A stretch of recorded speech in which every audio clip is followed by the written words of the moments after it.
문제는 이제 105제곱미터짜리거든요. 105A가 있고 105B가 있는데 둘 다 어떻게 보면 이 내력벽이 문제가 될 것 같아요.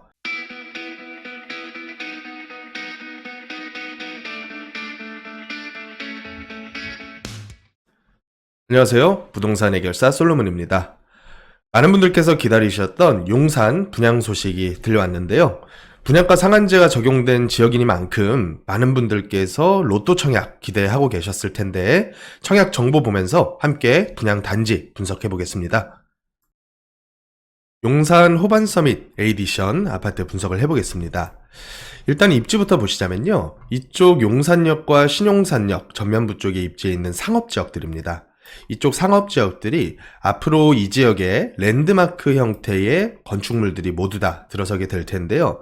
이제 스카이라인 자체가 국제업무지구부터 해서 이촌동, 동부 이촌동에 이르는 지역까지 이런 식으로 약간 낮아지는 모습을 띠게 될 텐데, 이번에 분양한 아파트 역시 주상복합 형태로 나홀로 아파트이긴 하지만 39층까지 지어지면서 이 지역의 랜드마크 중에 하나로서 기능을 하게 될 수 있을 것 같고요.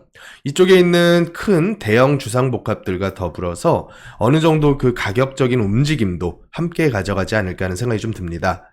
아무래도 용산역 일대가 교통호재도 굉장히 많죠. GTX B 노선을 포함을 해서요. 현재도 두세 개 노선이 이 용산역을 경유를 하고 또 신용산역도 바로 도보에 위치를 해 있는데, 여기에 이제 강남역과 한 번에 출퇴근이 용이해지는 신분당선까지 연장이 될 예정이다 보니까 서울의 중심부로서 여태까지는 조금 기능이 교통적인 기능은 조금 모자랐다는 평이 있었던 반면에 앞으로는 서울 사통팔달 입지에 걸맞는 교통까지 갖추게 될 지역으로 보시면 될 것 같아요. 또 이제 업무 중심 역시도 이 한강대로와 서빙고로 이쪽 두 도로를 기준으로 해서 상당히 많은 주거지역과 업무지역의 확충이 있을 예정입니다. 그래서 이 한강대로 같은 경우는 업무축 중심으로 보시면 될 것 같고요. 이촌동에 남아있는 재건축 단지들과 더불어서 이 서빙고로 일대는 주거 중심축으로 기능을 하게 될 가능성이 굉장히 큽니다. 또 용산공원이 대규모로 공원화 센트럴파크가 되면서 어떻게 보면 이 전체 개발 계획을 아우르는 코너 자리에 입지를 해 있어서 입지적으로 그 기대감은 상당히 클 수밖에 없겠죠. 자, 그렇다면 이쪽 일대 지역들이 앞으로 어느 기능을 담당하게 될지를 다른 지역과 한번 비교를 해보자면, 강남에서는 타워팰리스가 입지를 해 있는 도곡동 일대가 있겠죠. 이 한 블록 자체가 전부 다 주상복합과 업무 복합시설로 이루어져 있는데, 용산역, 신용산역 앞에 있는 이 상업지역이 그 기능을 담당할 수 있을 것이다 보여지고요. 또 잠실에 있는 갤러리아 팰리스 및 롯데월드 그리고 롯데타워, 이 입지와 유사한 입지라고 보시면 될 것 같아요. 또 목동으로 봤을 때는 하이페리온과 같은 주거, 업무, 상업 복합시설의 기능을 하는 이런 지역들이 앞으로 신용산역과 용산역 전면부 상업지역이 그 기능을 담당을 하게 될 것으로 보여집니다. 조감도를 보시자면 나홀로 아파트이긴 하지만요. 한강대로와 서빙고록의 코너 자리에 입지를 해 있다 보니까 그 전면 가시성이 굉장히 훌륭할 것으로 예상이 되고요. 또 뒤편에 있는 주상복합들과 더불어서 하나의 블록화가 이루어지게 되면 아무리 나홀로 아파트라고 하더라도 가격적인 흐름은 그 주위에 입지해 있는 주상복합들과 유사하게 흘러갈 가능성이 굉장히 클 것으로 보여집니다. 이번에 공급하는 규모를 보시자면요. 아파트 110세대 중에서 90여 세대가 일반 분양으로 이루어지게 되고요. 오피스텔 역시 77실 중에 일반 분양이 49실로 상당히 많은 편입니다. 일정 같은 경우는 24일 아파트 특공을 시작으로 해서 아파트 1순위와 오피스텔 청약까지 그 주에 모두 이루어지게 되고, 당첨자 발표는 8월로 넘어와서 8월 1일과 8월 2일까지 이루어지게 될 것 같습니다.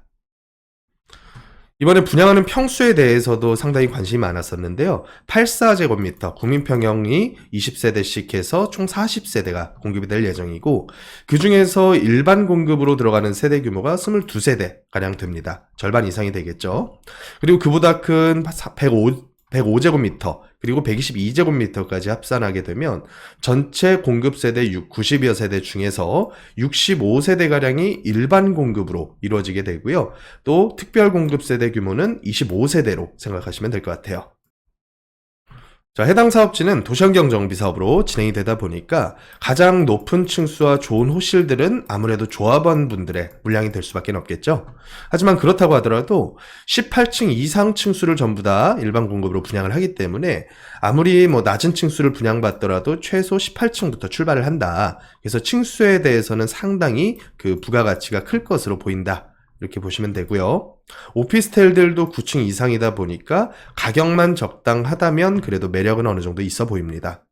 문제는 이제 평형 구조인데요. 제가 이 평형 구조를 보면서 약간 의아한 생각이 좀 들었었던 것이 84까지는 그래도 포베이 판상형 형태로 나름 그 판상형 요새 선호도가 굉장히 높은 형태로 잘 뽑힌 것 같아요.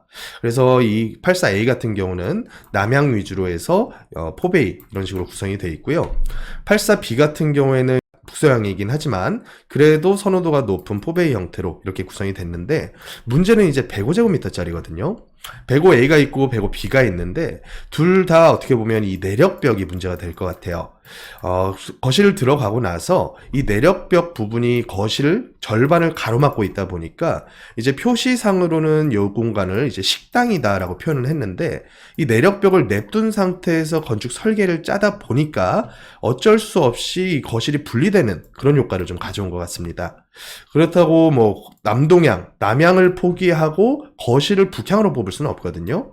그래서 거실을 이 공간에다가 어쩔 수 없이 배치를 하다 보니까 식당 부분과 거실 부분이 공간 분리가 되면서 어떻게 보면 84짜리보다 개방감이라던가 실제 사용했을 때의 면적 활용도가 꽤나 많이 떨어질 것 같다는 생각이 좀 들더라고요.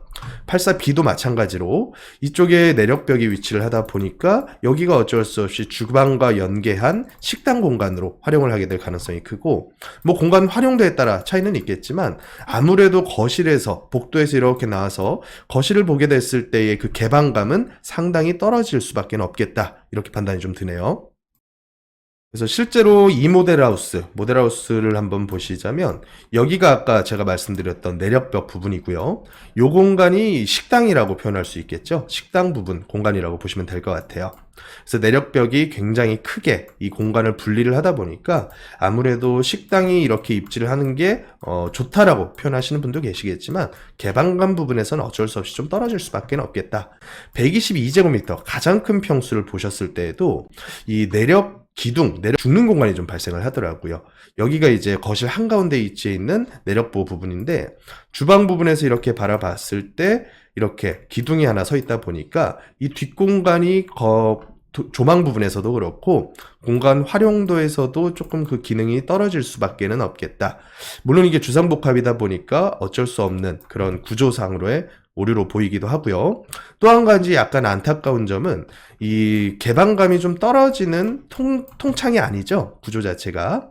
통창이 아닌 구조로 이런 식으로 편성이 되다 보니까 일반적인 판상형 아파트에 비해서 개방감이 좀 떨어질 수밖에 없겠다. 이렇게 판단하시면 될 것 같습니다. 다음으로 가장 중요한 분양가 보시겠습니다. 84 타입 같은 경우는 AB 타입이 16억 중반대 정도로 형성이 될 것 같고요. 105 타입 같은 경우는 20억 중반에서 후반 사이, 그리고 122 타입은 25억대 이런 식으로 분양가가 형성이 됐습니다. 예상보다는 좀 저렴한 측면이 있습니다.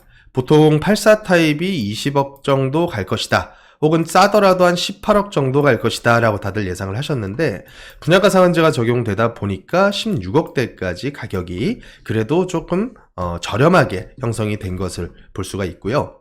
계약금이 10%입니다. 현금으로 84 같은 경우는 1억 6천, 105는 한 2억 정도, 122는 2억 5천 정도를 준비를 하셔야 되고요. 중도금 스케줄이 약간 타이트한 경향이 좀 있습니다. 총 4회 동안에 50%의 중도금을 회당 12.5%씩 나눠서 납부를 하셔야 되고 4개월 간격으로 이루어지게 됩니다. 물론 이제 LTV 50%까지 중도금 대출을 이자 후불제로 받을 수는 있습니다. 그렇지만 그 금액이 상당한데요. 마지막 잔금 시에도 LTV 50%까지 잔금 대출을 받을 수는 있겠지만 전매 제한과 거주 의무가 있기 때문에 전세를 통해서 잔금 맞출 수는 없다는 점. 그러니까 처음엔 중도금 대출을 받을 때부터 이 DSR에 대한 부분을 고려하고 나서 내 자금 스케줄을 짜야 합리적이지 않을까 하는 생각이 좀 듭니다. 그럼 해당 가격으로 분양을 받게 됐을 때 어느 정도의 안전마진을 확보할 수 있을까 확인을 한번 해보면요. 현재 해당 지역 일대에 있는 주상복합들 비슷한 평형대와 가격을 비교를 한번 해보니까 현재 시세가 84 같은 경우는 21억 내외 정도, 그리고 105 타입 같은 경우에는 한 25, 6억 정도, 그리고 122 타입 같은 경우는 한 30억을 넘어서는 정도 수준으로 형성된 것으로 봤을 때 약 한 4억에서 많으면 한 6억 정도까지 기대는 해볼 수 있을 것 같다. 그래서 이 분양가 부분이 예상보다는 좀 낮았기 때문에 아마도 현금이 좀 여력이 있고 대출에 대한 가능성이 크신 고소득자 같은 분들 경우에는 이 일반 분양을 통해서, 특공 같은 경우는 이제 소득에 대한 기준이 좀 있다 보니까 일반 분양을 통해서 청약을 노리시는 분들이 상당히 많을 것으로 예상이 됩니다.